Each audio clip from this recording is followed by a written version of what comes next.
Avicii was at the height of his career when he all but walked away from music, pulling the plug on upcoming concert dates in order to focus on his health.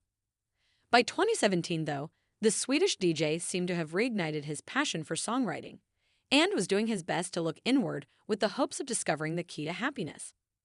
In the new Netflix documentary, Avicii, I'm Tim, the Levels producer, Ned Tim Bergling, serves as narrator, with the film strung together using voiceovers he recorded before his death by suicide in 2018 at age 28.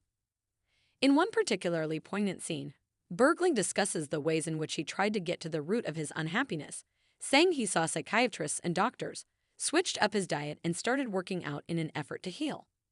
What he realized, though, was that he felt weighed down by the idea of having to be both Avicii and Tim Bergling. My dream would be to be completely at ease and completely happy with what I've got already and not really have any aspirations to do a billion other things, he says in the documentary. I just want to be free from all the ideas of a life. Those are the things that kept me from living life, has been that exact thing. Just having an idea of what life should be and what should make me happy. He continues, making a bigger song will make me more happy, or this, and this. Nothing has turned out to be true. But I want to learn how to be content. That would be life for me, being content. In the film, Bergling says he began to see change in his life when he gave himself room to explore. As a result, says he felt a new sense of freedom that allowed him to finally begin making music for himself. A friend of the stars named Carl Fox says in the doc that Bergling had lots of dreams, including dreams of love, dreams of having a family, and that he was impressed by the new depth Bergling brought to lyrics on songs that would ultimately feature on his posthumous 2019 album Tim.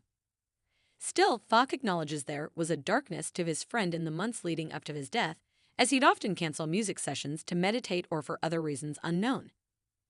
Interviews in the documentary with colleagues and collaborators indicate that Bergling was looking toward the future when he traveled to Muscat, Oman for vacation in April 2018. Singer Joe Janiak says the musician told him he'd be calling every week while he was traveling, while an executive at his record label says Bergling was excited about an upcoming session with singer Angelique Kidjo that he scheduled while away. Bergling ultimately died by suicide while in Muscat. Following his death, the star's family created the Tim Bergling Foundation, which advocates for the recognition of suicide as a global health crisis and actively works to remove the stigma attached to suicide and mental health issues. If you or someone you know is considering suicide, please contact the 988 Suicide and Crisis Lifeline by dialing 988. Text STRENGTH to the crisis text line at 741,741 or go to 988lifeline.org.